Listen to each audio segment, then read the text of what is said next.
So we go back and we look at how all of this ties into the dollars per student.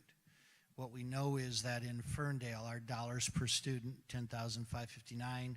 Our peer cohort, $10,204. A difference of about $355.29 per student more than what our average cohort is. Multiplied by the number of students in the district, about 1 million. Thanks, Paul. About 1.3 million, just under 1.3 million. Just about the numbers that we would need to save relative to the loss projected from the DLC if we were to make that thing whole. We know in addition to that, there are some other expenses that the district's going to have to encounter in the next several years.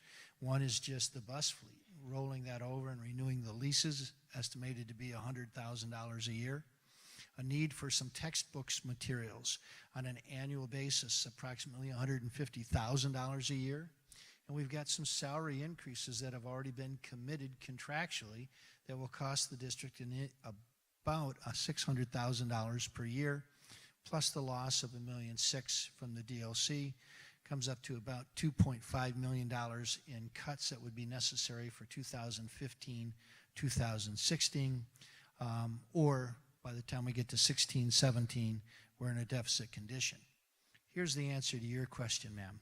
When you look at the total dollars and how the dollars are allocated, you can see that from an instruction standpoint, what's allocated in the classroom, 48% of the budget. 44% of the budget is allocated for non-instructional activities, functions performed in the district, custodial, secretary, administrative, all of the other functions. About 6% allocated for community services, and then less than 0.5% for other miscellaneous expenditures that the district might make. The key is the difference between the instructional component and the non-instructional support component. When you look at comparison with our cohort group, the county average, you can see our 48.68%. That includes the Career Center.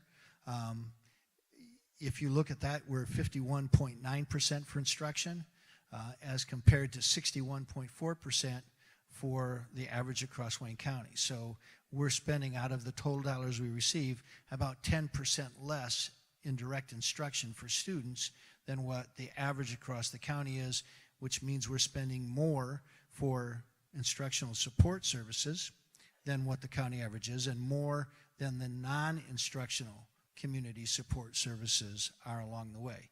So it's not how many dollars we have, it's how do we allocate those dollars. Your question?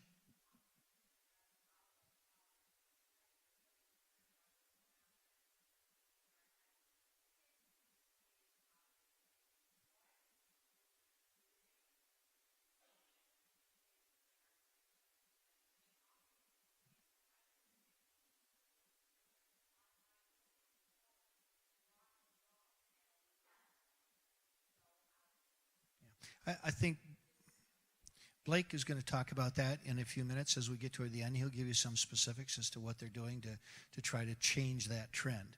But I want to move forward here and show you that even though the percentage that we spend on instruction, it's not all going into employee salaries. In fact, if you look at the average teacher salary in Ferndale in comparison to the other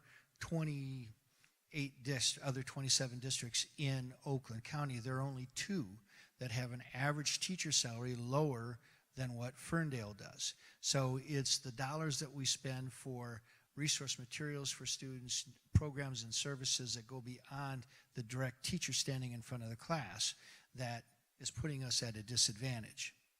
So with that, I'm going to turn it back to Plant Rand, and they're going to talk about their review of the facilities.